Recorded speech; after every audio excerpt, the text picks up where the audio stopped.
నా పేరు వెంకనాయుడు సార్. మాది ధనాన్పేట విలేజ్, నెల్లిమర్ల నెల్లిమర్ల మండలం సార్.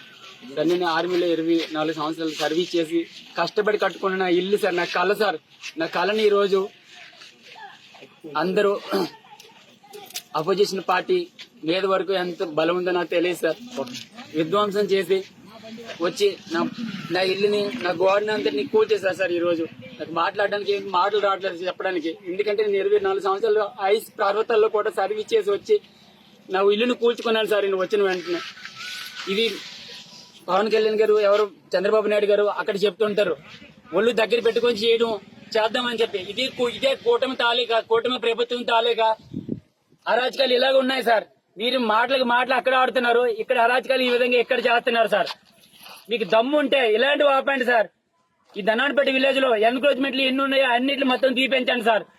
ఈ రోజు నా ఇంటి దగ్గర గ్రామ గంటలు ఉన్న నా ఇల్లుని తీపించారు సార్. మేము పెట్టిన నోటీసులకి స్పందన లేదు. వాళ్ళు ఒక నోటీసు పెడితే నోటీస్ తో మొత్తానికి ఆ నోటీస్ తో ఇంటికి వచ్చి మొత్తం ఇల్లు గోడలు అన్ని కూల్చేశారు సార్. కానీ మీ 3 నోటీసులు పెడితే 3 నోటీసులు ఒక్క నోటీసుకి కూడా 7 అగ్రిమెంట్ 7 ఉంటది, 6 ఉంటది సార్. ఆ 2 నోటీసులు కూడా ఇవ్వకన్నా వాళ్ళకి ఈ రోజు వరకు వాళ్ళకి ఏమీ ఎఫెక్ట్ లేదు. ఇంచుమించు మేము పెట్టిన ఒక 15 వరకు ఈ సర్వే నెంబర్లతో పాటు అంతా మేము ఎంఆర్ఓ గారికి, ఆర్డీఓ గారికి, కలెక్టర్ వరకు వెళ్ళాయి సార్ ఇవన్నీ. కానీ కలెక్టర్ వరకు తెలిసిన తర్వాత కూడా వాళ్ళ పైన ఏమీ స్పందన లేదు. మా పైన మాత్రం ఏం చేశారు ఇంత స్పందన.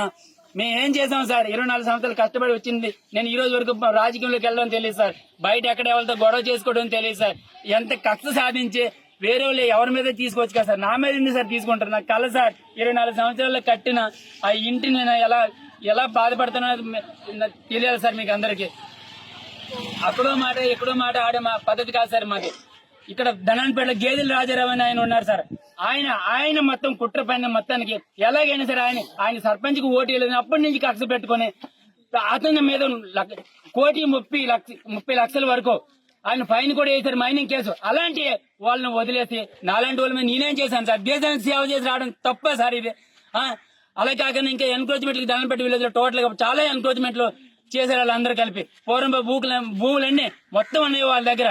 అలాంటి పూర్వం తాలూకా భూముల తాలూకా అన్ని ఉన్నప్పటికీ కూడా వాళ్ళ మీద ఏమీ స్పందన లేకుండా ఈ రోజు వాళ్ళ గవర్నమెంట్ వచ్చిందని చెప్పి, కూటమి గవర్నమెంట్ వచ్చిందని చెప్పి నా మీద కక్ష తీసుకోవడానికి, నేనేదో వాళ్ళకి ఆ రోజు ఓటు వేయలేదని చెప్పి కక్ష తీసుకోవడానికి నేను, మా తమ్ముడి ఇల్లు, నా ఇల్లు, మా తమ్ముడి భార్య కూడా, నా భార్య కూడా ఈ కూల్ చేయడం ఇది ఎంతవరకు సమంజసం సార్? చేయండి సార్, చెప్పండి సార్. సార్ పవన్ కళ్యాణ్ గారు డిప్యూటీ చీఫ్ మినిస్టర్, అక్కడ మాట్లాడడం కాదు న్యాయం కోసం. మహిళలకి న్యాయం చేస్తాను, పబ్లిక్ కి న్యాయం చేస్తాను. నేను ఇలాంటి మాటలన్నీ విని ప్రజలు, నీకు ఆంధ్రప్రదేశ్ ప్రజలందరూ నీకు ఓటు వేశారు. ఆ ఓటుని వినియోగించుకుని, ఆ పవర్ ని వినియోగించుకుని నీకు కానీ దమ్ముంటే నువ్వు చెయ్యి. ఏదైనా సరే చేయాలనుకుంటే మంచిగా చెయ్యి, అంతే తప్ప ఈ విధంగా చేయకో. అదేవిధంగా చంద్రబాబు నాయుడు గారు కూడా నేను చెప్తున్నాను, వార్నింగ్ ఇచ్చి చెప్తున్నాను.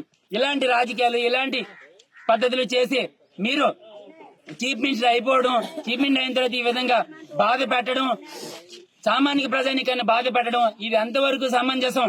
చూడండి, మీరే చూడండి, కళ్ళతో చూడండి. ఓకే, నా సర్వీస్ కి నేను ఎంత కష్టపడి బయట భారతదేశం కోసం, దేశం కోసం 24 సంవత్సరాలు సర్వీస్ చేసి వచ్చాను.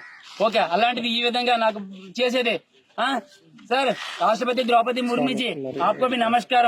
आप देखिए मुर्मू जी, आप देखिए राष्ट्रपति द्रौपदी मुर्मू जी, आप देखिए मैं फौज में सर्विस करके आए, आंध्र प्रदेश में ऐसे विध्वंस हो रहा, मेरा घर को पूरा निकाल दिया, घर दीवार गिरा दिया।